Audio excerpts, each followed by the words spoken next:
누가복음 4장 13절에서 19절 말씀을 나누겠습니다.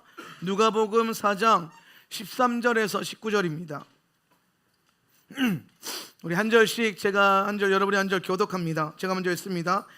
악마는 모든 시험을 끝마치고 물러가서 어느 때가 되기까지 예수에게서 떠나 있었다. 예수께서 성령의 능력을 입고 갈릴리로 돌아오셨다. 예수의 소문이 사방의 온 지역에 두루 퍼졌다.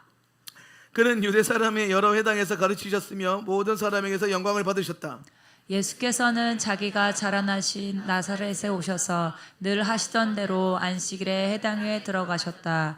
그는 성경을 읽으려고 일어서서 예언자 이사야의 두루마리를 건네받아서 그것을 펴시어 이런 말씀을 있는 데를 찾으셨다. 주님의 영이 내게 내리셨다. 주님께서 내게 기름을 부으셔서 가난한 사람에게 기쁜 소식을 전하게 하셨다. 주님께서 나를 보내셔서 포로된 사람에게 해방을 선포하고 눈먼 사람들에게 눈뜸을 선포하고 억눌린 사람들을 풀어주고 다 같이 주님의 은혜의 해를 선포하게 하셨다. 아멘. 우리 가슴에 손을 얹고 우리 믿음에 고백합니다. 내 영혼이 잘 될 것입니다. 내가 하는 일이 잘 될 것입니다. 내 육신이 강건할 것입니다. 이 모든 것을 이미 가졌습니다. 자, 이제 우리 여러분이 눈을 감고 믿음으로 그것들을 바라봅시다. 오늘 여러분 생 가운데 주님의 은혜가 임하기 시작하고 주님의 기름 부음 안에서 여러분의 인생이 더 잘 되기 시작할 것입니다. 어긋나 있던 것들은 정상적으로 기능하기 시작할 것이고 뒤로 물러나 있던 것들은 앞으로 나아오기 시작할 것입니다. 오늘 주님께서 우리에게 허락하지 않은 것들은 제거되기 시작할 것이고 주님이 하늘 보좌에서부터 약속하신 것들이 우리 삶 가운데 계속해서 일어날 거예요.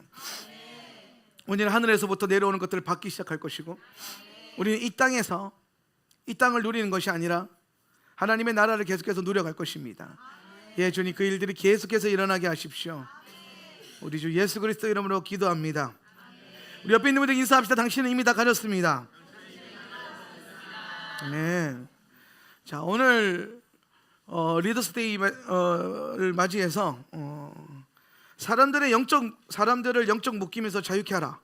사람들을 영적 묶임에서 자유케 하라는 제목으로 말씀 나누고 강의하도록 하겠습니다. 제가 이번 말씀을 준비하면서 본질은 그겁니다.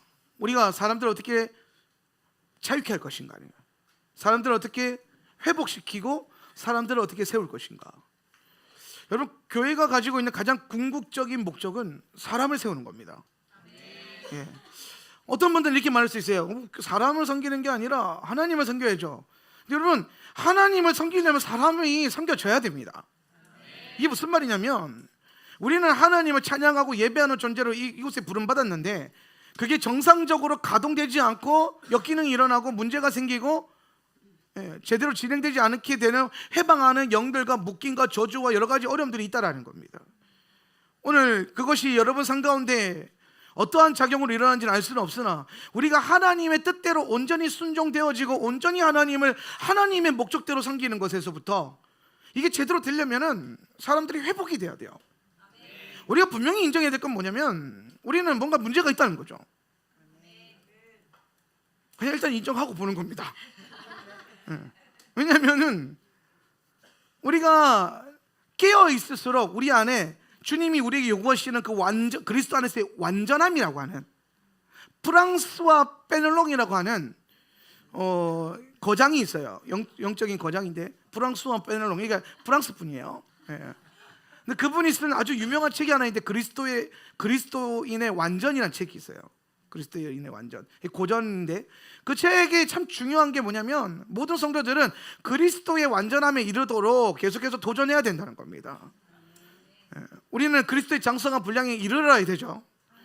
근데 지금 우리의 모습이 여러분의 모습 안에서 예수님의 그 완전한 모습이 나타난다고 확신할 수 있는 사람 누가 있겠냐는 거예요.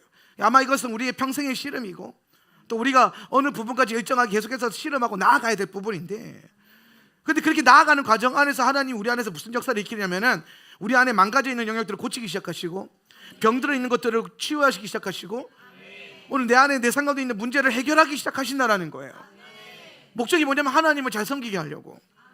그럼 여러분, 교회에서 하나님을 섬기는 여러분, 또 리더 된 여러분, 또 앞으로 리더가 되실 분들, 리더가 되십시오. 우리는 언젠가 다 리더가 될 거예요. 그럼 리더가 해야 되는 가장 중요한 게 뭐냐면요, 사역을 일으키는 게 아니라 사람을 일으켜야 돼요. 교회가 해야 되는 가장 중요한 일이 뭐냐면 자꾸 일들을 일으키는 게 아니라 사람을 일으켜야 됩니다. 사람을 살려야 됩니다. 사람을 회복시키고 그 영을 살리지 않으면 하나님을 섬기게 할 수 없습니다.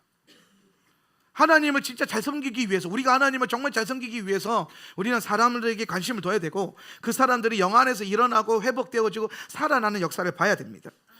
그래서 모든 리더십들이 자꾸 사람을 살리는 그 관점을 가져야 돼요. 그러니까 교회 안에서 가끔 어떤 일들이 일어나냐면은 내 마음에 드는 사람을 자꾸 찾으려고 해요. 내가 원하는 사람, 내 스타일, 내 마음에 딱 드는 사람들 있죠. 그런 사람들이 있었으면 그건 좋겠죠. 좋은 거예요. 좋겠죠. 근데 여러분 교회 오래 다녀봐서 알지만은 그런 사람들이 있어요? 여러분 마음에 쏙 드는 그런 사람이 있어요? 여러분이 담임 목사도 뭐 마음에 안 들 텐데 뭐 마음에 들어요? 아이 거짓 증거하는 분들 일단은 은혜로 믿음으로 받읍시다. 사실 우리 안에 나한테 인간적으로 딱 맞는 사람은 존재하지 않습니다. 존재하지 않아요. 그렇게 사랑하는 내 남편도 어느 순간에 미울 때가 있고, 그렇게 살아간 내 아내도 어느 순간에는 좀 짜증날 때가 있어요. 그럼 여러분 잘 보세요. 어딜 가나 내 주변의 사람들이 문제예요. 나는 잘하려고 했어요. 어딜 가나 목사님이 문제예요. 어딜 가나 뭐 성도들이 문제예요. 근데 어딜 가나 문제면요, 그 잘 생각해 봐야 됩니다. 그 지가 문제일 수 있어요. 여러분이 문제일 수 있어요. 아니 다른 나는 괜찮은데 다 이상하대. 그러면 여러분 내가 이상할 수도 있는 겁니다. 그런 거죠. 그래서 사실 우리는 어떤 면에서는 나도 주 안에서 회복돼야 될 영역이 있다 없다? 있다라는 거예요. 그걸 인정하지 않으면 소망이 없어요. 그걸 인정하고 시작해야 돼요. 나는 문제가 있다. 나는 회복이 필요하다. 그리고 나는 그 안에서 더 강해질 것이고 나는 점점 더 나아질 것이다라는 거예요. 여러분 이것이 우리에게 문제가 있고 나는 연약하고 혹은 내 안에 어떤 부족함이 있다는 것이 여러분의 모든 것들을 부인하는 것이 아니라 우리의 부분적인 연약함들이 있다라는 겁니다. 부분적으로 연약한 것들. 어떤 사람들은 이건 잘하는데 저건 힘들 수 있고, 어떤 사람들은 이거는 잘하는데 이건 힘들 수 있다라는 거예요. 그래서 우리는 그리스도 안에서 계속해서 공동체 안에서 온전함을 향해서, 완전함을 향해서 나아가야 된다는 거예요. 근데 여러분 그렇게 되려면요, 잘 보세요. 우리 리더된 여러분 잘 들어보세요. 사람을 변화시키고 사람을 회복시키는 게 금방 됩니까? 사람을 회복시키는 게 금방 돼요? 금방 될 때도 있어요. 또 그렇다고 없다고 하지 마세요. 어느 순간 하루아침에 바뀌는 거 있더라고요.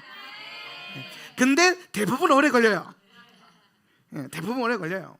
그러니까 사실 시간적인 주권은 하나님께 있는 것 같아요. 여러분 스스로 생각해 보면 돼요.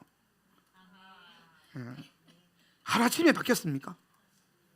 진짜 여러분 은혜 받고 성령 받고 여러분 하루아침에 완전히 변화된 인생, 완전히 그리스도의 온전함에 도달한 그런 인생이 되셨었습니까? 아니에요. 우리는 과정 가운데 있어요. 그래서 리더들은 리더를 떠나서 사람을 정말 살리고 회복시키고 싶으면은 여러분이 가져야 될 가장 중요한 게 뭐냐면 시간적 여유를 두고 마치 농사꾼처럼 이 농부의 마음을 가져야 돼요. 여러분 농부들이 지금 이제 막 한창 씨를 뿌리고 있는데 씨 뿌리고 다음 달에 열매 없다고 짜증내는 사람 아무도 없습니다.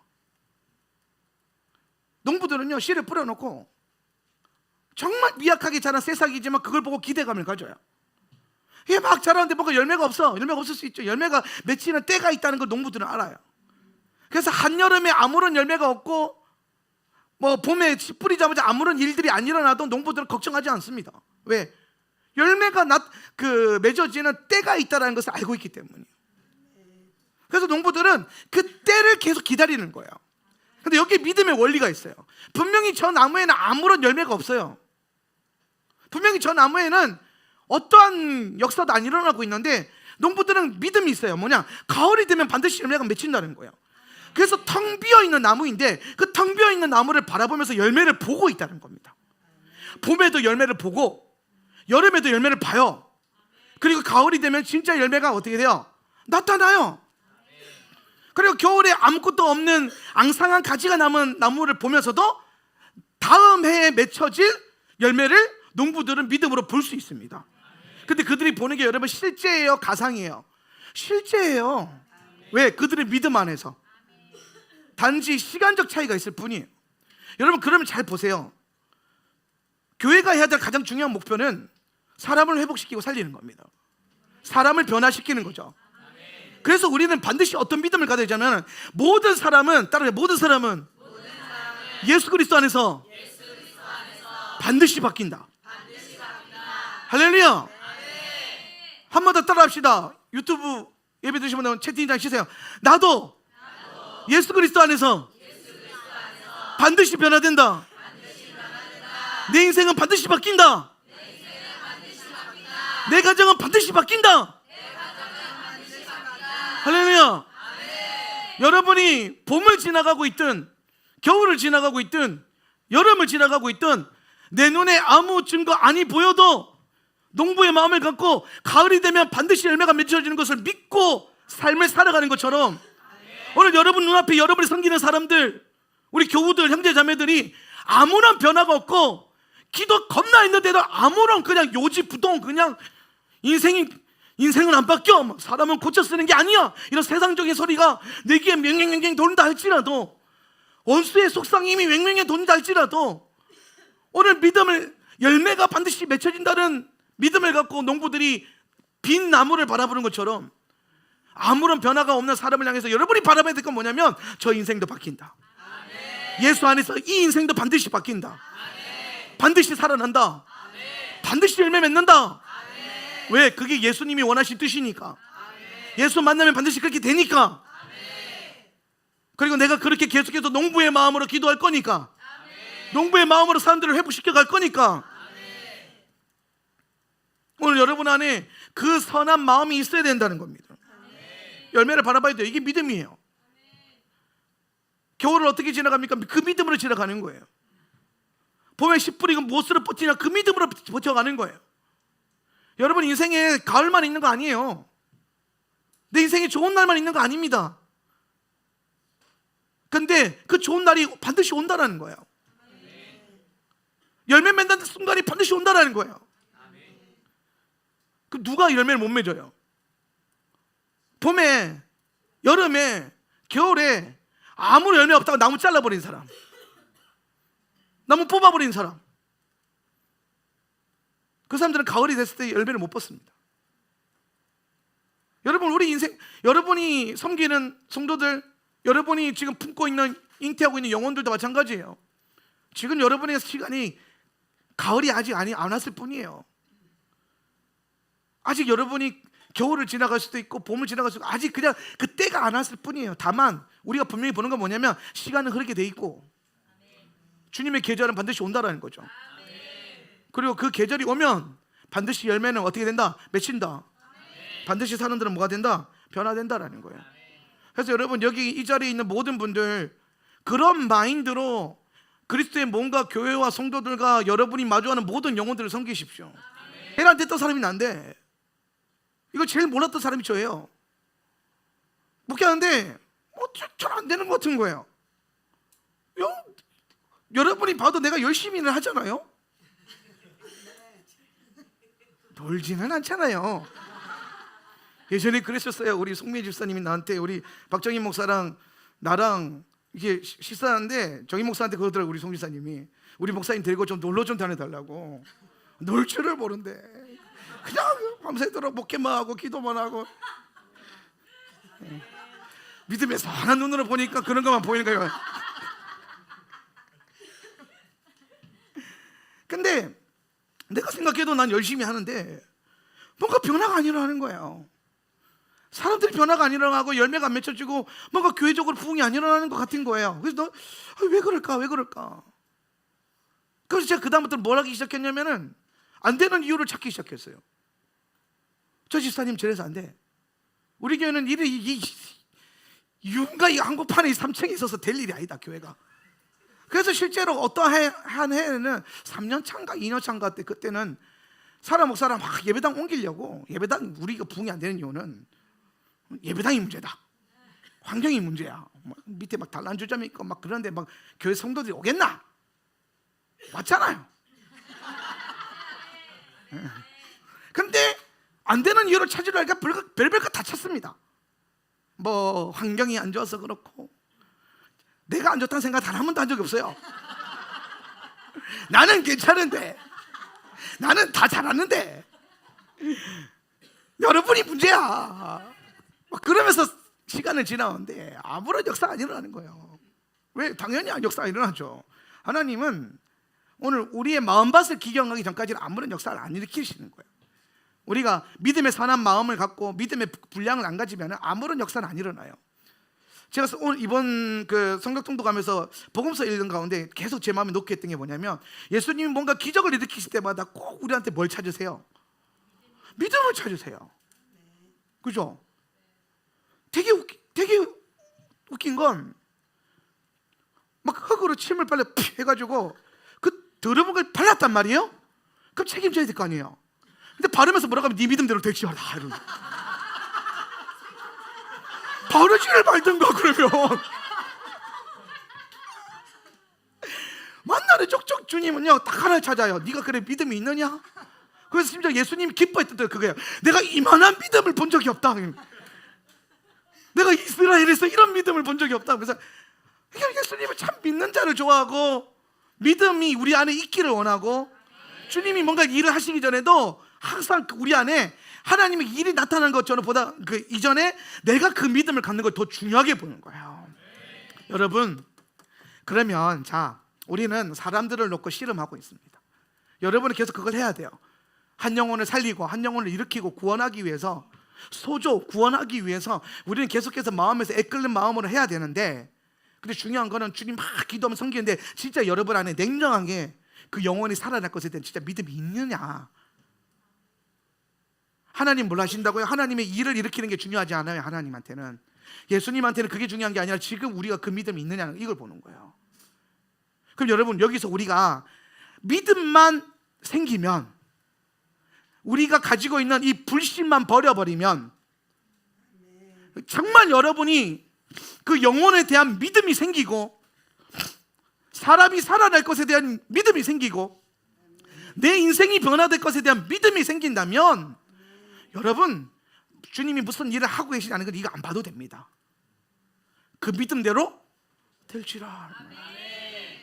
근데 여러분, 반대로 예수님이 막 찾아오셨어요. 여러분에게 꿈으로든 환상이든 아니 지금 실제로 오셔가지고 막 와. 그래서 막 발랐어요. 막 처발하면서 발랐어요. 발랐어요. 근데 그리고 예수님이 보세요. 뭐 주님이 그 거룩한 신성한 힘으로 나를 바르셨어요. 뭔가 일어나겠죠, 그죠? 아니요. 그렇게 발라놓고 말씀하신다니까요. 네 믿음대로 되지라. 믿음을 찾으시는 거예요. 현상, 어떤 역사들, 눈에 보이는 어떤 가시적인 것들, 여러분 그게 중요한 게 아니에요. 진짜 그런 것들이 여러분 삶 가운데 초자연적인 것들이 내추럴하게 일어나게 하려면은 우리는 거기에 대한 믿음을 가져야 돼요. 예수님은 어떤 주님의 대단한 일을 일으켜서 주님이 이름에 영광 받는 것보다 더 좋아하시는 게 여러분이 믿음을 갖는 거예요. 왜냐하면 그래야 진짜 주님이 원하시는 일들이 일어나기 때문이에요. 그래서 여러분, 우리는 항상 믿음을 가져야 됩니다. 리더 여러분, 믿음을 가지세요. 하나님의 나라가 임하고 오늘 우리 공동체 안에 주님의 역사가 일어나고 성령이 기름 부으셔서 사람이 살아나고 질병이 고쳐지고 초자연적인 기적이 막 일어나는 그 믿음을 가지십시오. 누구도 부인할 수 없는 주님의 기적이 일어나는 것들을 바라보세요. 제가 어제 사역자들 붙들어놓고 12시까지 회의하면서 잔소리했는데 결론이 그거였어요. 이제는 제가 그랬어요. 우리 코어 리더들한테, 너네 일 잘한다. 이제는 내가 봤을 때는 일 잘하는 수준을 넘어섰다. 조선 천지에 이만한 일꾼들 본 적 없다. 예수님은 온 이스라엘에서 나는 조선 천지에 이만한 일꾼들 본 적이 없는데 근데 그게 전부가 아니다. 이제는 너희의 삶 가운데, 너희의 사역 가운데, 그 일 가운데 초자연적인 역사가 일어나게 해라. 이제는 일 잘하고 시스템 잘 만들어서 더 나은 리더가 되지 말고 기적을 일으키고 기적의 역사가 일어나고 남들 10시간 할 거를 막 30분 만에 일으키는 그런 기적이 일어나고 시간과 공간을 막 넘나들고 믿는 대로 족족 부어지고 막 역사되고, 이제는 너희들이 그걸 봐야 된다. 그래서 이 리더들이 격이 달라져야 돼. 영적인 세계에도 계급이 있거든요. 귀신들의 세계에도 계급이 있고 천사들의 세계에도 계급이 있어요. 영적인 것에도 여러분 사실 계급이 있습니다. 기름 부음과 어떤 우리가 성장해야 되는 레벨들이 있어요. 그래서 제가 그 얘기한 거예요. 일 잘하는 걸로 만족하지 말고, 일 돌아가게 하는 걸로 만족하지 말고 격을 갖춰라. 이제는 초자연적인 돌파.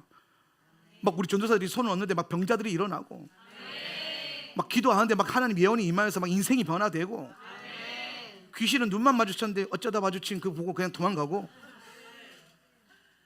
그런 일들이 일어나야 돼요. 다음 시즌의 돌파 시스템과 일이 아니라 이제 초자연적인 돌파예요. 새 리더들, 다른 앞으로 리더가 될 분들, 또 교회 주의 일들 몸을 섬길 여러분도 마찬가지예요. 언제까지 뭐 잘하는 걸 여러분이 잘하는 걸로 할 거예요? 그게 중요한 게 아니라니까요. 믿음으로 사람 살리세요. 정신 차리고 사람 살리세요. 언제까지 뭐 교회 되고 뭐 일이 되고 안 되고, 아유 그거는요 잔소리하면 돼요. 몇 번 내가 나가가지고 막 일어나세요 그러면 돼요. 근데 정말 그게 교회의 기능이 아니잖아요. 교회 기능이 뭐라고요? 시체를 데려와서 살리는 거예요. 자빠진 자를 데려와서 일으키는 거예요. 넘어진 자를 세우는 거예요. 못 달린 자를 달리게 하는 거예요. 여러분이 해야 될 일이 그런 거예요. 그럼 여러분 잘 보세요. 시체가 못 일어나는 거 당연하죠. 스스로 자빠진 사람이 스스로 못 달린 거 당연하죠. 그러니까 못 달린다고 안 일어난다고 뭐라는 게 아니라 여러분이 이제 능력을 가지고 믿음을 가지고 여러분이 일으키는 겁니다. 여러분이 하나님의 일들을 일으켜야 된다는 거예요. 이제 여러분 리더십들이 그렇게 나아가야 돼요. 인간적인 노력을 넘어서야 돼. 이제는 하늘의 기름 부음과 원리와 영적인 세계의 원리를 끌어당겨야 돼요. 여러분 삶 가운데 초자연적인 리더십이 일어나길 축복합니다. 사람들을 영적인 묶임에서 자유케 하려면은 이 영적인 묶임이 얼마나 그 사람들에게 큰 영향을 주고 있는지 여러분이 먼저 아셔야 돼요. 사람을 살리는 일과 사람을 세우는 사역을 제가 계속해서 진행하면서 깨닫는 게 뭐냐면, 영적인 묶임이 실제로 존재하고 그 영적인 묶임은 실제로 매우 견고하다는 거예요. 생각보다 견고하다는 거예요. 이 영적 묶임이라는 것은 여러분 그냥 우리가 생각하고 있는 하나님 뜻대로 반응하지 못하게 만드는 모든 것들이에요. 영적 묶임이라고 하는 것은 단순히 저주뿐만 아니라 영적으로 묶여 있는 거잖아요. 그러니까 뭐가 안 되는 거예요? 그 유명한 복음 안에서의 자유가 안 누려지는 거예요. 하나님 나라의 자유 역사가 안 일어나는 거예요. 그래서 영적인 묶임이라는 게 상처도 있고 판단도 있고 경험도 있고, 또 뭐가 있을까요? 영적인 저주도 있겠죠. 맛, 기타 등등 다양해요. 부정적 기대, 그 다음에 뭐요? 내적 맹세, 우리 잘 알고 있는 거. 내적 맹세, 외적 맹세 다 그냥 맹세는 다 이제 문제가 생기죠. 혹 잘못 받은 양육, 사랑받지 못한 거, 이 모든 것들이 다 우리 삶 가운데 역사하면서 뭐 하냐면은 우리를 묶어버려요. 뭐 하지 못하도록. 결론적으로는 여러분 이거 중요한 거예요. 결론적으로는 하나님께 못 가게 하려고. 나는 하나님 믿는데요. 난 상처가 있어도, 나는 묶임이 있어도, 나는 영적인 저주 같은 건 잘 모르는데도 나는 하나님 믿어. 그러니까 여러분 예수님이 원하는 믿음이 과연 그 수준일까요? 여러분 지금 여러분이 신앙생활하고 있는 그 영역과 그 레벨에 대한 만족감이 있으면 안 돼요. 진짜 신앙은 뭐냐면 늘 배고픈 거예요. 진짜 마지막 때 깨어있는 신앙은 뭐냐면 늘 갈급한 거예요. 예수님이 산상수훈을 가르치면서 팔복을 여셨어요. 근데 팔복의 시작이 뭐예요? 뭐가 가난해야 돼요? 심령이 가난한 자. 여기서 가난한 자가 그 두 가지 본문에서 한 번은 가난한 자가 나오고 한 번은 심령이 가난한 자가 되는데, 심령이 가난한 자가 맞아요. 심령이 가난하다는 게 무슨 말이에요? 계속해서 뭘 원하는 거예요? 예수님을 원하는 거예요. 자기 신앙은 자기 수준에서 만족하지 않는 거예요. 내가 지금 신앙생활을 하고 있는 이 영역에서 만족하지 않는 거죠. 내가 기도하고 있는 이 수준에서 만족하지 않는 거예요. 내가 경험하고 있는 그 예수님으로 만족하지 않는 거예요. 더 주세요. 더 원해요. 더 원해요.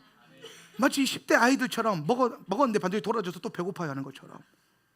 반드시 점심을 먹였는데, 그러니까 막 학부모들 전화 오는 게, 애 밥 안 먹였어요? 겁나 먹었어요. 근데 뒤돌아서면 배고픈 거예요. 여러분, 근데 예수님이 원하는 영성이 그런 거예요. 예배 끝났는데 집에 가서 또 예배 가고 싶어. 거짓말쟁이들. 믿음으로 아멘 합시다. 그런 믿음을 갖기를 원한다고. 분명히 예배 끝나고 집에 갔는데 막 예배가 더 드리고, 그래서 목사님 저녁 예배 만들어 주세요. 저녁 예배 드려서 너무 또 가고 싶어. 목사님 새벽 예배 만들어 주세요. 새벽 예배 또 목사님 24시간 예배 만들어 주세요. 여러분, 24시간 기도의 집이요, 그런 사람들이 모여가지고 만든 거예요. 예수님이 너무 좋아요. 더 원하고 더 원하고 더 갈망하게 되는 거예요. 그런데 그게 복이래요, 주님이. 그게 가장 첫 번째 복이래요. 예수를 갈급하고 예수로 배고픈 거. 심령이 가난해서 날마다 지금 부어진 은혜가 만족이 안 되고 주님을 더 갈급해하는 거. 여러분, 이게 받은 복을 막 감사하지 않는 이 정도 수준이 아니라 그 모든 걸 뛰어넘어서 예수님을 더 원하는 그 마음, 그게 더 커지는 거거든요. 우리가 성도들이 믿음이 계속해서 자라는 그 과정들을 우리가 섬겨 나갈 때에, 왜 어떤 성도님들은 이런 어떤 영역에서 계속해서 자라지 못하지? 돌파가 안 되지? 흔히 말하는 성장이 안 되지? 이걸 봤을 때 반드시 거기에는 뭐가 도사리고 있냐면은 영적인 묶임이 반드시 있다라는 겁니다. 묶임이 없는데 성장이 안 될 이유가 있다 없다? 없다라는 거예요. 그러면 이제 여러분 사역자로서 뭘 해야 됩니까? 그 문제가 뭔지를 빨리 찾아내야 돼요. 오늘 제가 여러분에게 리더스데이트 강의하고 싶은 게 뭐냐면은, 그래서 성도들의 문제를 찾아내서 어떻게 자유케 해줄 것인가. 내 안에 있는 내 문제를 찾아서 자유케 하는 게 훨씬 더 좋겠죠. 근데 그걸 떠나서 우리가 마주하는 이 개념을 모르는 수많은 사람들을 여러분이 만나게 될 텐데, 그 사람들을 만났을 때 어머 어떡해, 그게 아니라 그 사람들과 함께 예수의 이름으로 그 사람 안에 있는 어떤 영적인 묶임을 끊어줌으로 말미암아 예수 안에서 자유케 되는 역사가 일어나게끔 여러분이 그 일들을 섬겨야 된다는 거예요. 그렇게 하기 위해서 영적인 묶임에 대한 이해가 필요한데, 자, 영적인 묶임은요, 반드시 그 안에 뭐가 있냐면은 하나님에 대한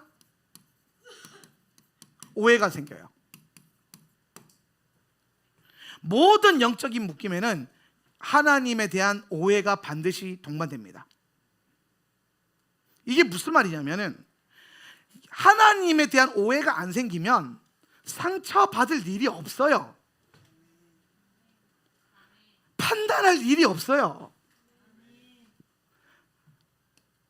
경험? 다 내려놓고 날마다 예수님을 원하는데, 대부분 영적인 묶임이 어떠한 상처와 판단과 경험과 이런 저주를 통해서 그 틈을 밀고 들어오는데, 원수가 들어와서 가장 먼저 하는 게 뭐냐면은 그 일들에 대해서 예수님이 임재하고 있다는 사실을 지워버리는 겁니다. 일단 이런 거예요. 나랑 사라자매랑 이렇게 신앙생활 같이 하면서 이제 교회 섬기고 있는데, 어느 날 사라자매가 내가 어떤 뭘 실수를 해서 이게 마음이 상했어. 마음이 상해버려서 인사를 했는데 인사 안 받아줬다고 칩시다. 거기에 이제 인사 분명히 저기서 목사님 안녕하세요 그랬는데 목사가 휙 하고 지나갔어. 그러면은 이제 거절감. 목사님이 나한테 무슨 안 좋은 감정이 있으신 건 아닌가? 이러면서 막 이제 혼자 막 힘들어하면서 그러면서 이제 막 상처를 받겠죠. 그런데 반대로 내가 인사를 못 받았는데 처음에 거절감이 들었어.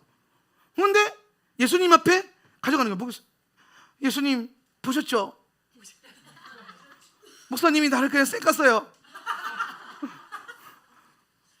예수님 보셨죠? 그런데 예수님이 그때 그 문제를 예수님께 가져가면 예수님이 뭐라고 하겠습니까? 그래 내가 알아서 처리할게 이렇게 해요?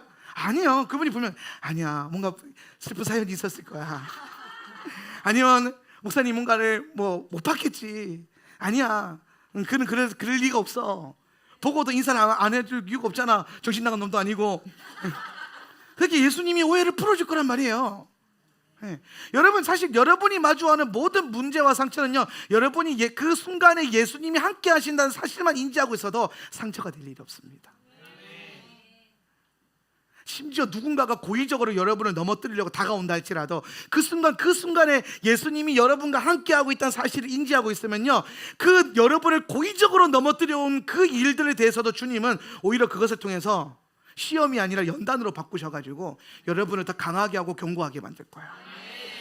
그래서 우리가 찬양할 때마다 그렇지 않은 거예요. 나를 헤아려 했던 모든 것들이 주님이 뭐로 바꾸신다? 선으로 바꾸신다는 거예요.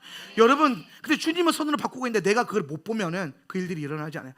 오히려 주님은 선을 위해서 우리 가운데 허락하신 고난인데 우리가 그걸 악함으로 받아버리면은, 문제로 받아버리면은, 여러분, 예수님이 하신 말씀 중에서 진짜 무서웠던 말씀이 뭐냐면 그런 말씀이 있거든요. 나를 보고 걸려 넘어지지 않은 자가 복이 있다 그랬어요. 예수님을 만났는데, 예수님을 따르는데, 예수를 믿는데 예수님으로 말미암아 걸려 넘어지는 일들이 생긴다 안 생긴다는 거예요? 생긴다는 겁니다. 예수 잘 믿으면요, 걸려 넘어질 일들이 생긴다는 거예요. 근데 예수님이 뭐라고 하냐면, 근데 그때에 걸려 넘어지지 않으면 복이 있다? 이 얘기하는 거예요. 여러분 잘 보세요. 지금 여러분 삶 가운데 문제가 문제되고 상처가 되고 저주가 되게 하는 거는 실제로 존재하는 문제와 상처와 저주가 아니라는 겁니다. 원인이. 그게 원인이 아니라 뭐가 원인이에요? 여러분이 그 순간에 예수님의 임재를 인지하지 못하는 것이 문제인 거예요. 왜냐하면 원수가 와서 그걸 자꾸 못 보게 만들 거거든요. 원수가 여러분에게 와서 하는 건 뭐냐면은 안 되는 것만 보게 할 거예요. 여러분이 힘든 것만 보게 할 거예요. 여러분이 섭섭한 것만 보게 할 거예요. 여러분 안에 있는 어떤 문제들만 자꾸 보게 만들 거예요. 야, 네 문제를 바라봐. 예수 보지 마. 정신 차려. 네 문제는 실제야. 네 상처는 실제야. 누군가가 너를 괴롭히는 건 실제야. 네가 가난한 것도 실제야. 원수는 와서 자꾸 그 얘기를 할 거예요. 근데 여러분의 영성이, 여러분의 믿음이 원수의 그런 소리 귀를 기울이지 않고 그 순간 내 삶의 실제에서 예수 그리스도의 실제를 발견하는 그 순간부터 여러분이 문제가 되는 것들이 문제가 되지 않고, 상처되는 것들이 상처되지 않고, 여러분을 가난하게 만드는 것들이 오히려 부유하게 바뀔 거예요. 문제는 뭐예요? 열쇠는 뭐예요? 예수님의 임재예요. 그리고 그걸 내가 인지하는 거예요. 여러분 잘 한번 살펴보세요. 여러분이 시험에 걸려 넘어졌을 때 여러분 거기에 예수님 있었습니까? 없었잖아요. 왜냐하면 불가능하거든요. 여러분이 거기서 예수를 인지하고 있을 때 걸려 넘어진다? 불가능합니다. 여러분이 거기서 예수님과 함께 있는데 시험 든다? 불가능합니다. 여러분이 거기서 예수님을 인지하고 있는데 마음의 상처를 받는다? 불가능하다고요. 예수님을 만났던 모든 병자들은 치유받았습니다. 예수님을 만났던 모든 귀신들은 떠나갔습니다. 그럼 여러분 생각해 보세요. 여러분 삶 가운데 예수님이 계시는 걸 여러분이 인지하고 믿음을 갖고 있다면은 여러분을 헤아려 들어오던 모든 원수들은 오늘 여러분에게 아무런 영향력을 끼칠 수가 없다 이겁니다. 문제는 뭐예요? 내가 예수님을 그 순간 인지하지 않고 뭘 보고 있어요? 문제를 보고 있고, 뭘 보고 있어요? 내 감정을 보고 있어요. 내 자아를 보고 있어요. 내 마음 상한 걸 보고 있어요. 답답한 걸 보고 있어요. 주님의 임재를 못 봐요. 그러니까 자꾸 문제만 보이니까 문제가 커지는 거예요. 예수님은 점점점 작아지죠. 여러분, 이것이 여러분이 신앙이 없고 믿음이 없다는 게 아니라 여러분이 원수에게 속고 있다는 겁니다. 왜? 예수님은 어디에나 계시거든요. 예수님의 초월적 성품 중에 하나가 무소부재인데 그분은 안 계신 곳이 없어요. 여러분이 고통받는 그 자리 당연히 계시죠. 여러분이 죄지는 자리 당연히 계시죠. 슬퍼하시면서 가까이 가지는 못하세요. 죄가 있는 곳에 주님 함께 할 수 없기 때문에. 그런데 주님이 언제 가실 수 있어요? 죄 지은 자가 회개하기 시작하면 죄를 용서해 주고 위해서 가실 수는 있어요. 근데 중요한 건 여러분이 그 믿음 안에서 여러분의 모든 라이프 스타일 안에 예수님을 끌어당기면은 여러분이 무엇을 하고 있든 그게 문제가 되는 게 아니라 오히려 여러분의 영성을 업그레이드하게 만들 거예요. 제가 여러분에게 이제 난 10번 추천한 책인 것 같은데, 브라더 로렌스 형제의 진짜 우리 브라더 같죠? 하나님의 임재 연습이라는 책이 있습니다. 저도 한 20번 넘게 본 것 같아요. 그분은 수도사입니다. 근데 뭐 하는 수도사냐면 수도원에서 접시 닦기 하는 분이에요. 그러니까 수도원에서 각자 자기 분량이 있잖아요. 어떤 사람은 막 성경을 가르치고, 어떤 사람은 성가대 지휘를 할 거고, 어떤 사람은 티처를 할 거고. 근데 그분이 수도원에서 맡은 게 뭐냐면요, 설거지였어요. 설거지. 근데 그분이 설거지 할 때에 그분은 설거지하는 자신을 보면서 내가 수도자인데, 내가 수도사인데, 내가 수도사 몇 년 차인데 언제까지 접시를 닦고 있어야 돼? 오늘 자기 삶에 있는 현상을 보지 않았어요. 어떤 자기가 원하는 수준만큼의 일이 되어지지 않는 걸 보지 않았어요. 그는 접시 닦기였는데, 접시 닦기 하면서, 설거지를 하면서 누구를 끌어당겼냐면은 예수님이 그곳에 계심을 발견했어요. 설거지를 하면서 예수님이 자기와 함께 하시는 걸 알았고, 실제로 주님과의 사귐이 그 자리에 있었어요. 실제로 예수님을 설거지하면서 사귀었다고요. 주님, 여러분, 우리는 설거지를 통해서도 주님과 가까워질 수 있습니다. 여러분이 뭘 하고 있든 여러분 그곳에 주님을 여러분이 인지하고 있다면 여러분 주님과 가까워질 수 있어요. 그분이 그걸 했다는 거예요. 그랬더니 어떤 일이 벌어졌습니까? 주님과 친밀해지고 주님과 사귐이 일어나니까 그의 삶의 방식은 바뀌지 않았어요. 그는 여전히 설거지하는 수도사였어요. 근데 그에게 비숍이라고 하는데, 우리로 치면 총회장 같은 거예요. 지방회장급도 아니에요. 총회장 같은 분이에요. 대한민국에서 뭐 각 교단의 가장 높은 분들이 와가지고 하나님의 뜻을 구해요. 설거지하는 수도자에게 와서, 내가 이런 일을 하려고 하는데 하나님이 좋아하실까요? 수많은 귀족들이 하나님의 뜻을 구하기 위해서 그 설거지하는 수도사에게 편지를 보냈습니다. 하나님의 지혜가 그 가운데 실제로 있었기 때문이죠. 그는 설거지하면서 그의 영적인 격은 점점 올라갔어요. 왜? 그의 삶의 모든 순간에 그는 뭘 인정한 거예요? 예수님의 임재를 인정한 거예요. 그리고 실제로 그 속에서 주님과의 사귐이 있었어요. 여러분, 이게 영성이에요. 이게 여러분이 갖추어야 될 영성이고 지금부터 훈련해야 될 영성이에요. 더 나아가서 여러분이 영적인 묶임에서 자유케 되는 원리가 바로 거기에 있는 거예요. 누가 영적으로 묶여 있습니까? 예수님이 그 영역에 없는 사람이에요. 자세히 보세요. 나는 이게 상처예요, 목사님. 그럼 거기에 예수님 안 계신다니까요. 여러분 스스로 냉철하게 보세요. 여러분이 문제로 여기고 있는 그 상황을 딱 보세요. 이게 문제야. 많이 있죠. 근데 그 문제야 라고 하는 그 상황에 정말 여러분 예수님의 임재가 여러분이 거기 있다고 확신하고 있습니까? 그러면 여러분 그건 절대 문제가 될 수 없습니다. 왜냐하면 그분이 그 순간 내가 그걸 인정하고 모셔드린 만큼 그 주님이 그 안에서 문제되지 않게 하실 거기 때문이에요. 오늘 성도들 안에 있는 영적인 묶임을 해결하는 방법도 그거예요. 예수님의 임재를, 예수님이 함께 하시는 것을 깨워주는 거예요. 알려주는 거예요. 여러분도 그걸 믿어야 돼요. 근데 문제는 뭐냐면 우리는 감정이 상하면 감정에 꽂혀요. 문제가 생기면 문제에 꽂혀요. 환경이 어려워지면 환경에 꽂혀요. 여러분, 예수님한테 꽂혀야 돼요. 꽂혀도 예수한테 꽂혀야 돼요. 그럼 이제 어디 가나 예수님이 보여요. 헐, 여기도 계시네? 막 이런 느낌. 근데 안 되는 사람들, 넘어지는 사람들의 특징이 뭐냐면 예수님이 없어요, 거기에. 그 넘어짐 안에. 여러분, 오해하지 말아야 될 거는 여러분이 예수님을 잘 인지하고 임재를 느끼는 영역도 있어요. 근데 아닌 영역에서 항상 문제가 생긴다는 거예요. 그게 묶임을 가져온다는 거죠. 여러분, 우리가 살면서 상처 안 받을 수 있을까요? 살면서 상처 안 받을 수 있을 것 같아요? 있습니다. 여러분 상처 안 받고 살 수 있어요. 뭐만 할 수 있다면? 예수님의 임재만 느낄 수 있다면. 여러분 난 상처가 너무 많아. 여러분 그때부터 계속 예수님만 바라보세요. 그러면 한 달이 지나고 두 달이 지났는데 상처받지 않은 여러분을 발견할 거예요. 예수님 안에 상처가 없다니까요. 진리예요. 그러면 여러분 그거에 한탄하셔야 돼요. 내 안에 예수가 없구나. 있는 줄 알았는데. 거기서 빨리 깨달아야 돼요. 그래서 이제 뭐 해야 돼요? 예수를 구하기 시작해야 돼요. 예수님을 갈망하기 시작해야 돼요. 그러니까 이제 이런 실제적인 주님과의 인카운터와 만남이 일어나기 시작하면은 그런 사람들의 기도는 이거밖에 안 나와요. 주님, 나와 함께 해주세요. 예수님, 나와 함께 해주세요. 예수님을 더 원합니다. 주님만 더 원합니다. 그거를 하루 종일 할 수 있어요.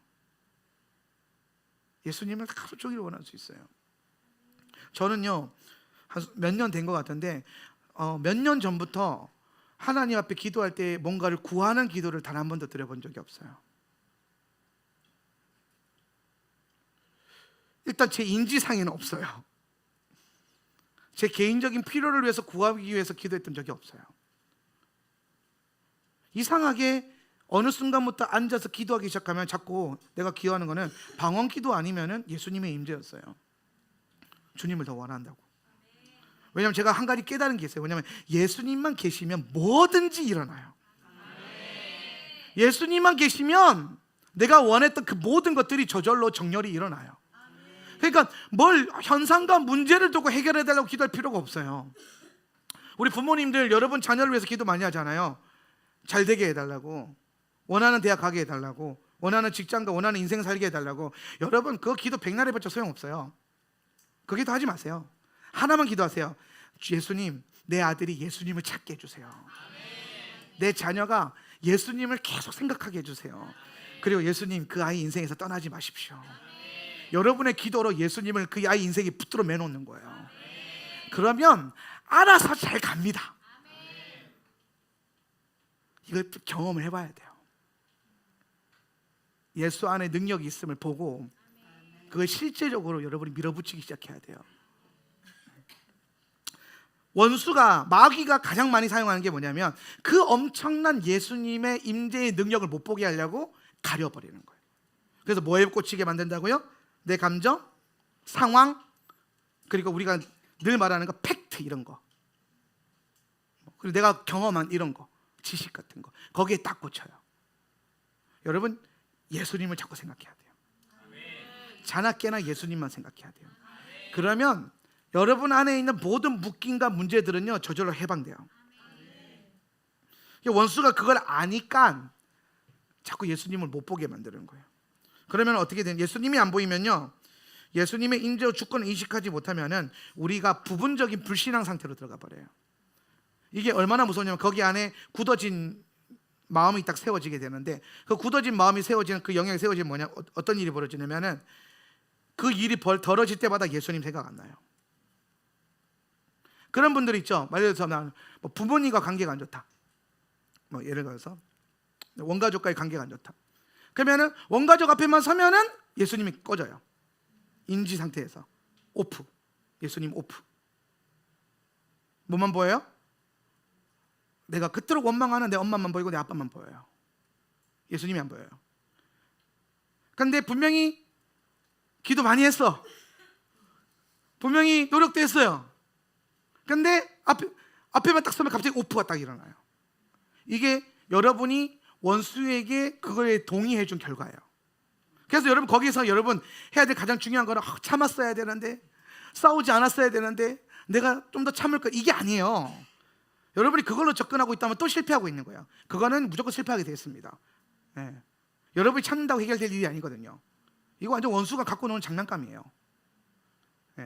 어둠이 갖고 노는 장난감이에요. 그럼 여러분 어둠이 내 삶 가운데 엄습해 들어오면 해야 될 거 딱 하나예요. 불을 켜면 돼요. 방이 집에가 어두우면 불 켜면 되잖아요. 집에 갔는데 애들이 막 엄마 어두워 어떻게 불을 켜.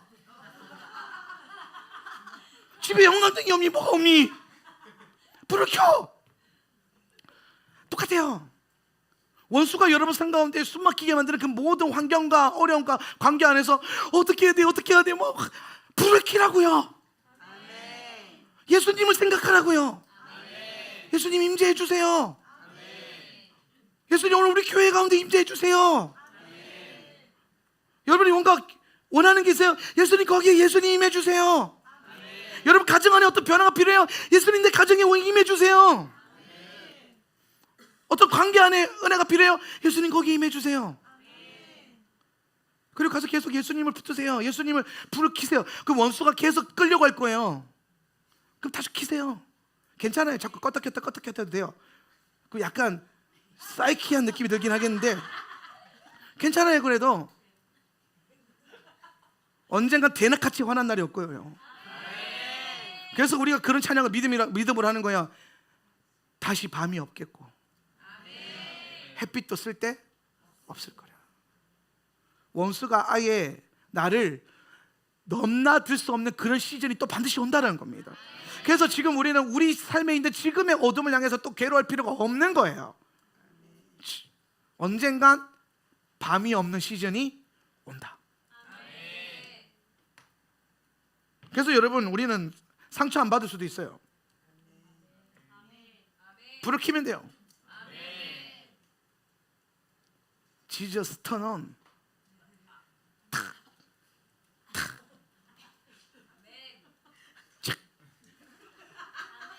문제가 생기면 착. 켜져라 얍. 퓨. 그러면 주님의 빛이 임하기 시작하는 거예요. 자, 그래서 우리가 성도들을 바라볼 때나 우리가 사역을 할 때도 마찬가지예요.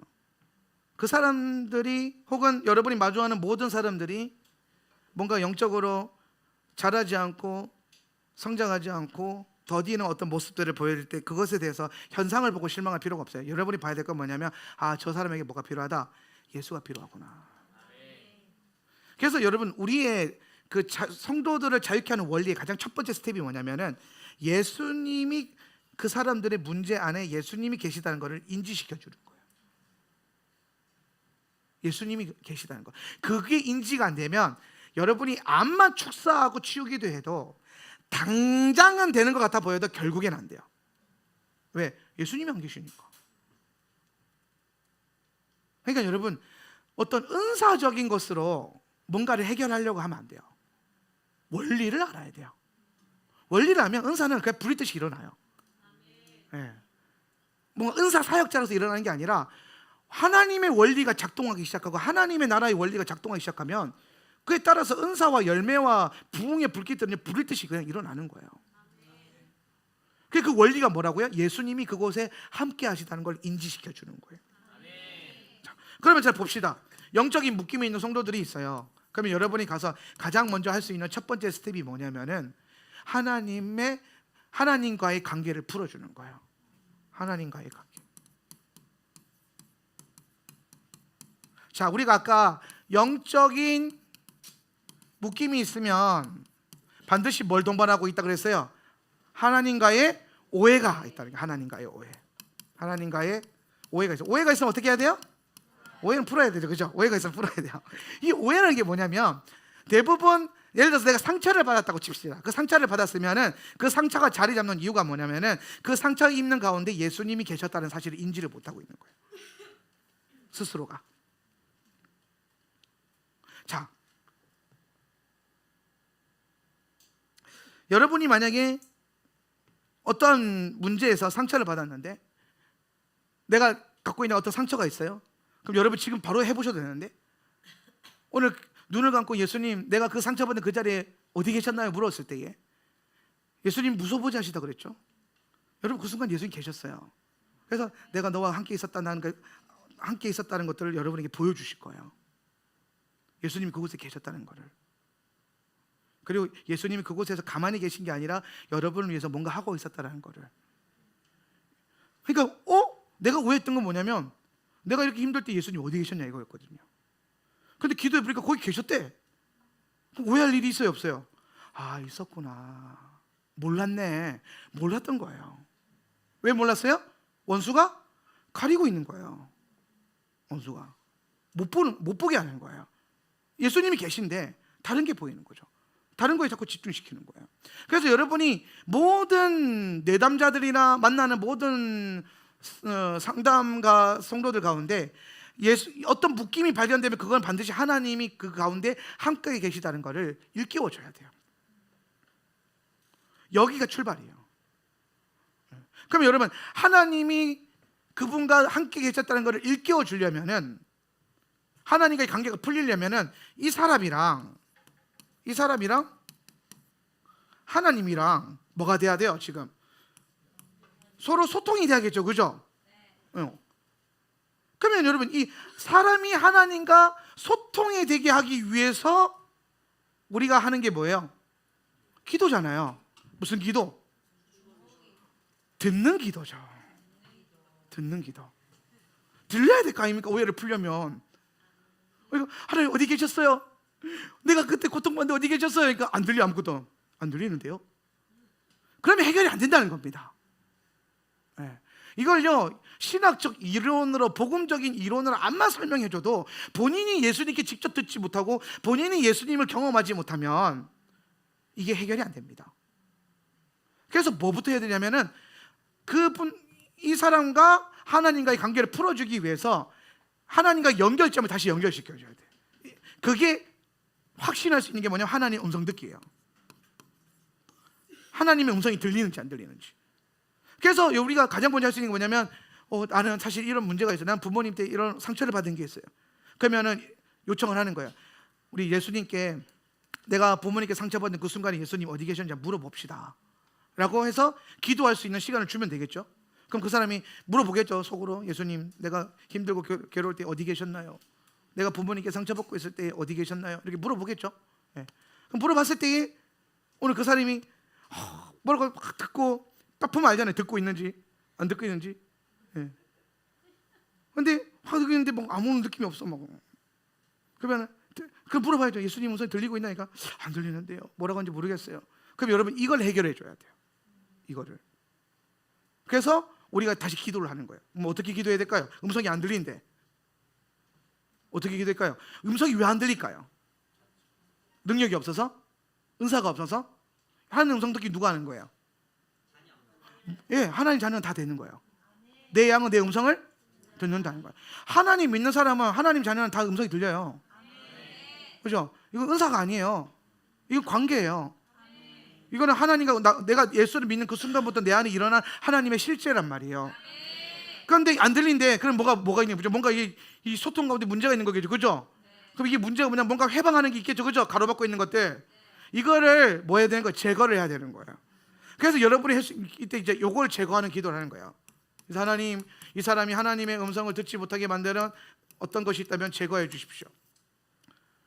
혹은 우리가 이거 제거해야 될 뭔가가 있다면 주님 알려주십시오. 지식의 말씀으로 구하고 기도하는 거예요. 네. 그랬을 때 막 각자 다양한 것들이, 어떤 사람들은 이 사람이 하나님 음성을 듣지 못하고 회방하고 있는 것들은 그 귀신이나 마귀 역사는 떠나갈지어다 라고 기도했을 때 실제로 그 다음에 바로 듣게 된 경우가 거의 80% 이상이거든요. 내가 이거 사역을 해봐서 아는데. 돼요, 그렇게. 왜? 가리고 있던 것이 떠나갔으니까. 그러니까, 근데 제가 한 번을 경험한 적이 있어요. 어떤 집회를 갔는데 한 사람 듣고 나는 이제 하나님 음성 듣는 게 전공이니까 들리게 하는 게, 이렇게 하세요, 저렇게 하세요, 끊어냅니다. 예수님 뜨라! 그런데 자, 들어보세요. 안 들리는데요. 안 들리, 미치겠는 거예요. 한 30분을 했는데 안 들린다는 거예요. 그래서 내가 물어봤어요. 자매님 혹시 예수는 믿으세요? 아니요, 저 오늘 교회 처음 왔는데요. 믿음이 있으면 여전히 들리는데 믿음이 없는 거예요. 그래서 내가 다 교회 다니는 줄 알았지, 진작 말을 하지. 그러니까 그러는 거예요. 그래서 내가 그 다음이 중요해요. 그 다음에 영적 기도를 시켰어요. 예수님 믿고 싶냐? 예수님 당신을 위해서 죽으셨고 지금도 살아 계셔서 당신을 하나님 나라를 이끌어가기 원하신다. 예수 믿고 구원받아라. 그러니까 그런 거 나도 받고 싶다, 구원받고 싶다, 어떻게 하면 되냐고. 그러니까 나를 따라 기도해. 사랑하는 주님, 어디서 와서 왜 삶력, 이거 조용기 목사님 그 영적 기도문 있잖아요. 그걸 지켰어요. 그래서 이제 난 하나님 자녀가 되었습니다. 난 하나님 자녀가 되었습니다. 고백을 한 거예요. 그리고 그 마음에 실제로 마음의 문을 열어서 예수님을 받아들이기로, 구원받기로 결정을 했잖아요. 그럼 여러분, 구원의 역사 일어날까요, 안 일어날까요? 일어나요. 일어나요. 자, 이제 당신은 하나님 자녀가 됐습니다. 뭐 진짜요? 뭐 아무런 별다른 느낌이 없는데요. 이제 느껴질게. 눈을 감아봐. 아까 그거 예수님 물어봐라. 예수님 그때 어디 계셨냐고 물어봐라. 그랬더니 예수님 어디 계셨냐고 막 눈물을 흘리는 거야. 왜? 들린 거야. 믿는 즉시로 뭐가 된다고요? 하나님 음성이 들려요. 여러분 이건 은사예요? 아니에요. 이거는 관계예요. 나와 하나님과의 관계예요. 우리가 하나님의 예수님을 나의 주인으로 받아들이고 그분을 우리의 구세주로 받아들인 그 순간부터 우리는 주의 음성을 듣게 돼 있어요. 그 채널이 열리게 돼 있다. 우리는 그렇게 창조된 존재예요. 그러니까 실제로 열리고 막 들리는 거예요. 그래서 제가 그런 것들을 경험하면서 실제로 성도들 안에 어떤 믿음 없음을 통하여서 어떤 틈을 통하여서 음성이 들리지 못하도록 해방하는 것들이 있어요. 하나님의 음성이 안 들리잖아요. 심각해집니다. 그래서 여러분 항상 주의 음성을 듣는 감각을 계속 여러분이 감사하셔야 돼요. 여러분이 기도할 때마다 주님이 감동을 주시고 음성을 주시고 여러분이 성경을 읽을 때마다 주님이 말씀으로 뭔가를 깨닫게 해주신다면 감사하세요. 그건 그냥 일어나는 일이 아니에요. 여러분이 영적인 존재라는 것이고 하나님과 여러분의 관계가 정말 선명해지고 있다는 거예요. 그래서 이것들을 제거하거나 혹은 하나님께 뭔가 제거 기도를 했고 선포 기도를 했는데도 안 되면은 혹시나 어떤 영적인 묶임이 있을 수 있거든요. 그럼 깨닫게 해줘야 돼요. 그러면은 예를 들어서 막 이런 게 지식의 말씀이 여러분 가운데 올 거예요. 뭐 예를 들어서 뭐 남편을 미워하는 마음이나 뭐 부모를 미워하는 마음이나 이런 것들이 있다면 회개 기도를 해야 돼요. 그런 것들을 딱 그게 있어서 안 들린다 그게 아니라 어떤 사람에게는 그게 하나님과의 관계를 막는 어떤 해방이 될 수 있다는 거예요. 이게 공식처럼 딱딱딱 맞아 떨어지는 게 아니라 여러분이 그 순간에 그걸 대응을 해야 되는데 그 대응하기 위해서 가져야 될 첫 번째 그 믿음이 뭐냐면 하나님의 음성이 반드시 들린다는 믿음이 여러분 안에도 있어야 된다는 겁니다. 여러분 안에도 주의 음성이 반드시 들린다. 그리고 그 음성을 듣지 못하도록 해방하는 것들이 있다는 것들이 알고 있어야 된다는 거예요. 그래서 그걸 제거하면 된다는 겁니다. 자기 제거하면은 들리겠죠? 하나님 음성이 들려요. 하나님 뭐라고 하세요? 이렇게 딱 나온단 말이에요. 그러면 그 다음부터 이 사람 안에 있는 그 묶임과 문제의 근원을 향해서 거기에 예수님이 뭐 하고 계셨는지 주님의 뜻이 무엇인지를 물어보게 하는 거예요. 여러분도 마찬가지예요. 여러분 이따 기도할 때 해보시든지 집에 가서 한번 해보세요. 교회에서 하는 게 좀 그러면은 집에 가서 원래 잠들기 전에 한번 해보세요. 침대에 누워서 내 안에 아직도 해결되지 않은 하나님과의 어떤 찜찜함이 있다면 그걸 물어보는 거예요. 예수님 그때 나 그때 좀 힘들었는데 그때 왜 그러셨어요? 아니면 거기 예수님 그때 어디 계셨어요? 아니면 예수님 그 일을 향한 주님의 뜻은 뭐예요? 라고 물어보세요. 들릴 겁니다. 근데 여러분 거기서부터 회복이 일어나는 거예요. 오해가 풀려잖아요. 제가 그랬잖아요. 여러분의 문제 가운데 예수님이 나타나시면 문제가 안 된다니까요. 여러분의 상처 가운데 예수님이 계시면요 상처가 안 된다니까요. 여러분 가정에 예수님이 계시면요 하나님 나라가 임한다니까요. 핵심은 뭐예요? 지금 이 사역의 핵심은 뭐예요? 사랑과 하나님과의 관계를 열어주는 거예요. 여러분이 해야 되는 건 뭐예요? 은사사역이에요? 치유사역이에요? 중보사역이에요? 아니에요. 하나님과의 관계를 열어주는 거예요. 어떤 문제 가운데 예수님이 계셨고 그것에 대한 안 좋은 결과는 예수님의 뜻이 아니라는 거 우리가 알잖아요. 우리는 이거를 믿음으로 알아요. 왜? 우리 하나님 어떤 하나님? 좋으신 하나님, 선하신 하나님. God is good. 여러분 이건 슬로건이 아니에요. 이건 성경이 말하고 있는 주님의 진리예요. 그리고 그 가운데 주님의 무소부재하심, 어디에나 계신 하나님. 이 말은 즉슨 내 삶의 내 인생의 어느 곳에도 주님이 계셨다는 거예요. 그 믿음 위에서 우리는 내 인생의 어떠한 물음을 당해서 예수님 당신의 뜻이 무엇입니까? 라고 물을 수 있고 그 관계가 열리기 시작하면 거기서부터 뭐가 일어나기 시작한다? 회복과 치유가 일어나기 시작한다는 거예요. 아주 쉽죠. 대단한 사역으로 막 예수의 이름으로 치유될지어다 이런 거 안 해도 돼요. 그냥 예수님이 그 사람 가운데 거하게 하시면 돼요. 그러면 반드시 회복과 구원은 일어나요. 여러분 삶도 마찬가지예요. 우리 삶도 마찬가지예요. 예수님이 있으면 충분해요. 근데 자꾸 우리가 예수님을 까먹고 있단 말이에요. 그러니까 뭔가 가려지고 있는 거예요. 원수가 가리고 있는 거예요. 그걸 제거해야 돼요. 자, 그러면 이제 예수님 우리가 두 번째 스텝으로 문제와 내 삶의 문제와 예수님을 연결시켰죠, 그죠? 그러면 이제 문제는 어떻게 돼요? 해결이 되겠죠, 그죠? 예, 이거 해결돼요. 해결돼요. 할렐루야, 축복합니다. 네, 해결되셨어요? 해결된 거예요. 그럼 여기서 끝나요? 안 끝나요. 그 다음 스텝이 있어요. 이게 중요한 건데, 그 다음 스텝이 뭐냐면, 이 문제 혹은 뭐 상처 이런 것들은 결국에는 뭐라고 말하냐면, 이걸 우리는 뭐라고 하냐면은 거짓 진리라고 그래요. 그죠? 이것들은 거짓 진리예요. 나를 묶고 있던 모든 묶임은 거짓 진리예요. 그럼 여러분, 거짓 진리가 내 삶 가운데 묶여 있는 이유가 뭐라 그랬어요? 내가 거기에 뭐 했기 때문에? 동의를 했기 때문이에요. 그래서 우리가 해놓은 거짓 진리에 대한 동의됨과 모든 내가 거기에 힘을 싣고 인정하고 받아들이고 내가 아멘한 영역들에 대한 것들을, 이 동의된 것들을 끊어내야 돼요. 근데 이걸 어떻게 끊어내냐? 거짓 진리에다가 내가 동의한 거잖아요. 그러면 결론적으로 여러분이 뭐 한 거예요? 상처받은 게 아니라 뭐 한 거예요? 지금 결론적으로 죄 지은 거예요. 이게 상처받은 사람한테 그거 너 죄 짓는 거 이러면 진짜 더 상처받거든요. 근데 상처가 해결된 사람들한테 근원적으로 그걸 따지고 가보자고요. 근원적으로. 왜? 상처가 상처될 수 있었던 건 내가 거기에 동의를 했기 때문이에요. 예수님을 안 받아들이고. 그러면 내가 거짓 진리에다가 아멘을 때린 거란 말이에요. 거짓말에다가 아멘을 한 거란 말이에요. 사실인 줄 알고. 그럼 그거는 뭐예요? 죄예요. 그래서 뭐 해야 되냐면은 내가 잘못된 내 인생의 거짓 진리에 대해서 그걸 동의하고 그 상처를 그대로 받고 그 감정을 그대로 받고 그 영적인 저주를 그대로 받아들인 그걸 통해서 하나님 뜻대로 살지 못했던 그거를 뭐 해야 된다? 회개해야 된다는 거예요. 그래서 잘못 동의됐던 것들에 대한 회개가 필요하다. 회개기도 해야 돼요. 그리고 내가 혹이나 서약이나 맹세나 언약으로 걸어놓은 게 있다면 그 뭐 해야 돼요? 끊어내야 돼요. 그래서 취소하면 돼요.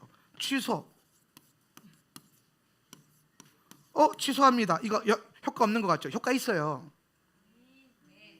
여러분, 실제로 여러분이 뭔가 물건을 구매할 때에 심지어 카드를 긁었어요. 카드를 긁었는데도 그 순간에 잘못 긁은 것 같아가지고 내가 취소할게요 하면 취소돼요, 안 돼요? 됩니다. 그래 다시 결제돼요, 안 돼요? 돼요. 또 취소하면 돼요, 안 돼요? 돼요. 하루 종일 할 수 있어요. 하루 종일. 아니 현상계도 되는데 영적인 세계가 안 되겠어요? 그렇죠? 된다니까요. 그러니까 여러분이 뭔가 실수를 하거나 여러분이 살다 보면 또 거짓 진리 또 받아들일 수 있잖아요. 살다 보면 또 거짓말에 속을 수 있잖아요. 원수가 주는 감정이 또 속을 수 있잖아요. 그러면 막 그러고 주님 이 감정은 주님 진리가 아닙니다. 취소. 막 누군가를 향한 판단을 했어요. 막 아유 저 지사님 안 돼. 취소. 예수피. 된다니까요 그거. 그게 돼요 실제로. 근데 그걸 안 하잖아요. 결제한 거 취소 안 하잖아요. 다음 달에 돈 나갑니다. 대가를 지불하게 돼 있어요. 그래서 뭔가를 잘못 언약되고 걸려있는 걸요 취소하는 기도는 굉장히 중요해요. 그래서 뭔가 여러분 딱 깨닫게 하잖아요. 취소하고 끊어내고 오늘 잘못 동의한 것들을 회개하는 이 과정들이 필요해요. 그리고 거짓 진리에 대해서 회개했으니까 이제 거짓 진리가 떠나갖고 내 안에 뭐가 남았어요? 하나님과 관계가 회복됐으니까 이제 뭐가 남았어요? 진리신 예수님 남았을 거 아니에요. 그러면 어떠한 문제에 대한 거짓 진리를 떠나갔으니까 그거에 대한 진리가 남을 게 아니에요. 그죠? 그럼 이제 이 진리를 뭐 하는 게 필요해요? 이 진리와 언약을 맺는 게 필요해요. 진리와 거짓 진리와 언약 맺을 건 끊어내고 회개하고 잘라내고 취소하고 이거 취소하는데 그 약정 기간 없어요. 그냥 취소하면 돼요. 그거 취소하면 돼요. 되게 돼 있어요. 그리고 일로 갈아타는 거지. 일로 갈아타는 거예요. 예수님이 나의 진리인 걸 받아들이고 오늘 내 감정과 내 뜻과 내 삶에 일어난 어떤 일과 상관없이 예수님이 하신 말씀을 내 인생의 진리로 받아들이고 여기에 아멘하고 동의합니다.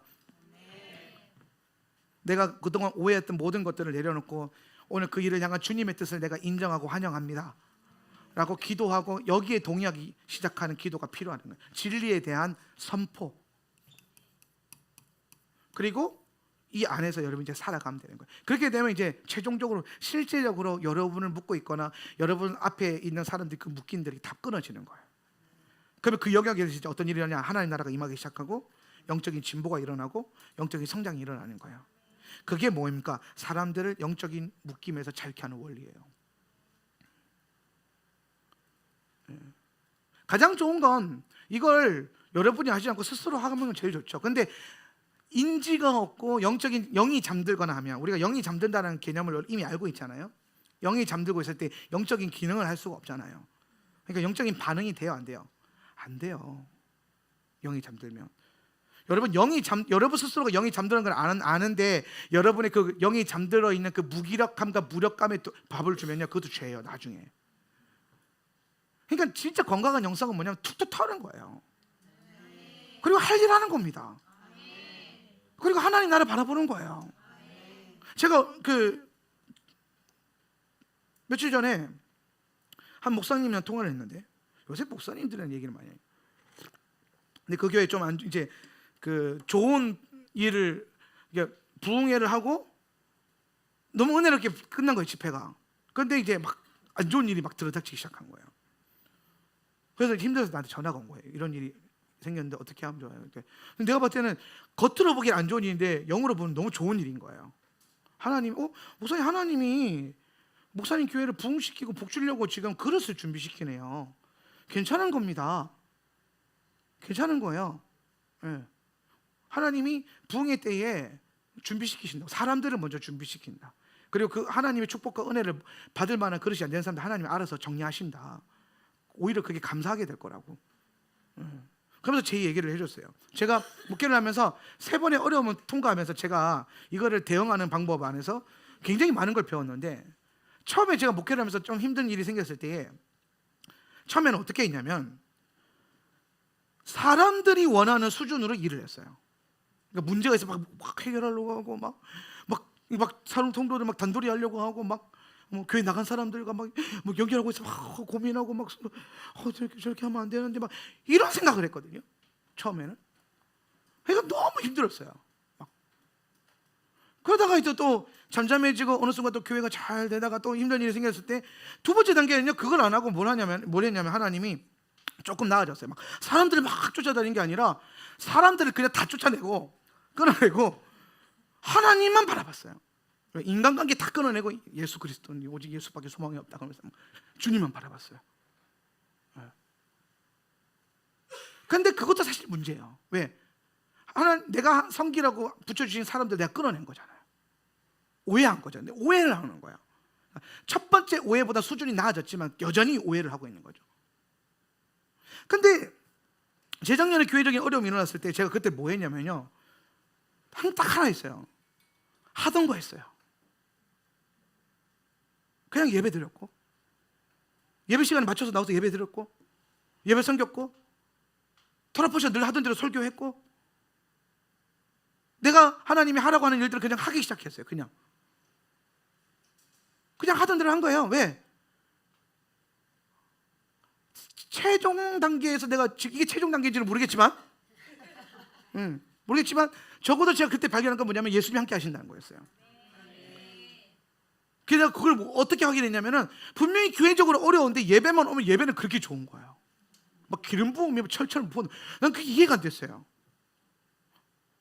막 사람들은 힘들어하고 막 오해가 생기고 어려워하고 막 그렇게 어지러운 어수선한 상황인데 예배만 들어가면 막 은혜가 막 미친 듯이 부어지는 거예요. 막 나도 막 느끼고, 이게 정상인가 싶을 정도로 은혜가 부어지더라고요. 하나님 함께 계신 거죠. 예배만 끝나면 다시 문제가 드러나요. 문제가 내 눈앞에 보여요. 관계들이 갈라져 있는 틈들이 막 보여요. 근데 예배 시작하면 또 안 보여요. 뭐만 보여요? 예수님은 보여요. 우리 예배 가운데 영광 받으시고 이 예배를 기름 붓고 계신 예수님 보이는 거예요. 그래서 내가 그 과정에서 깨달았어요. 아, 예수님이 함께 하시는구나. 그럼 내가 사람들을 뭐 이렇게 말할 필요도 없고, 또 사람들을 너무 끊어낼 필요도 없고, 그냥 예수님과 함께 늘 해오던 걸 하면 되겠구나. 하던 걸 그냥 계속 하면 되겠구나. 한 해 만에 할 거 없이 그냥 계속 하면 되겠구나. 그래서 계속 예배 드렸고 하나님을 섬겼어요. 그때 무슨 일이 일어났냐면은 그냥 갑자기 회복이 일어났어요. 어느 순간 주님의 임재가 또 넘치도록 계속 부어졌고, 사랑이 부어졌고, 회복의 역사가 부어졌고, 1년도 채 안 되는 시간이 지났을 때에 그런 일이 있었나 할 정도로 회복이 일어났어요. 교회적으로. 사실 놀라운 일이었죠.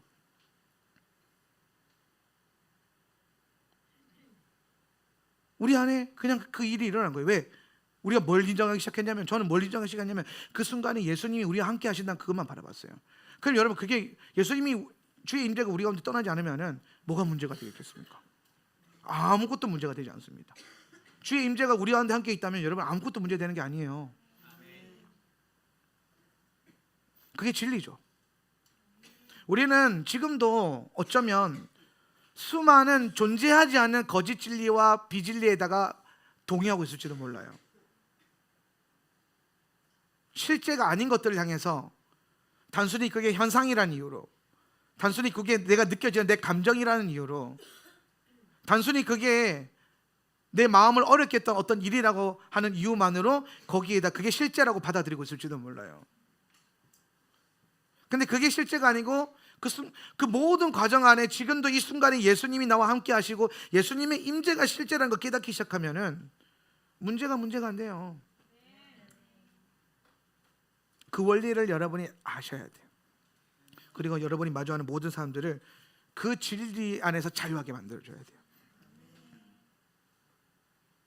우리의 부르심이 뭐라고요? 사람들을 자유케 하는 거예요. 사람들을 모든 묶임에서 자유케 하는 거예요. 자, 그러면 여러분부터 뭐 해야 돼요? 자유해져야 돼요. 자유해지는 원리가 뭐라고요? 예수님이 우리와 함께 하시는 걸 알면 돼요.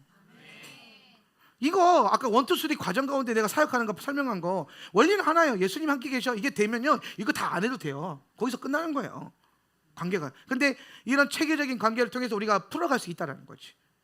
근데 핵심은 뭐라고요? 예수님이 지금 당신과 함께 계셔. 예수님이 그 순간에 늘 함께 하셨어. 예수님이 지금도 우리와 함께 계셔. 그거를 내가 인정하기 시작하고 받아들이고 인지하기 시작하면 거기서부터 회복과 치유와 자유케 되는 역사들이 일어나는 거예요. 여러분, 원수가 가리고 있다고 해서 거기 속으면 안 돼요. 예수님은 지금도 여러분과 함께 하세요. 지금도 여러분의 그 인생 가운데 예수님이 주의 임재로 계속해서 역사하고 계세요. 날마다 그걸 발견하시는 저와 여러분 되기를 축복합니다. 그리고 여러분이 마주하는 모든 사람들에게 지금도 살아 역사하시고 과거에도 역사하셨고 앞으로도 역사하실 예수님을 만나게 해주는 그런 일들을 하세요. 그러고 보면은 리더는 중매쟁이 같아요. 그죠? 네. 중매쟁이에요. 항상 모든 것의 원인은 예수님을 못 만나서 그런 거고 예수님을 못 받아들여서 그런 건데, 우리가 할 수 있는 건 딱 하나, 그럼 예수님을 만나게 해주는 거예요. 예수님 당신과 함께 하십니다. 제가 지금 여러분에게 줄 수 있는 가장 좋은 선물도 그건 것 같아요. 지금 이 순간, 그리고 지금 여러분 안에 있는 예수님의 그 불이 켜지지 않는 그 모든 영역을 향해서 주님은 기다리고 계세요. 예수님을 보도록. 그러고 보면 예수님은 센서 등인 것 같아요. 내가 가서 이렇게 한번 휘저어야 돼. 믿음으로 들어가야 돼요. 꺼져 있어. 들어가면 불이 빵 하고 켜지잖아요. 그러니까 주님이 강제적으로 비추시는 빛도 있죠, 우리 안에. 근데 어떤 영역에서는 우리가 믿음으로 예수의 이름을 선포하고 예수님이 계심을 선포하고 주님의 빛을 초청하는 것들이 필요해요. 자, 우리 시간에 일어나서 기도할까요?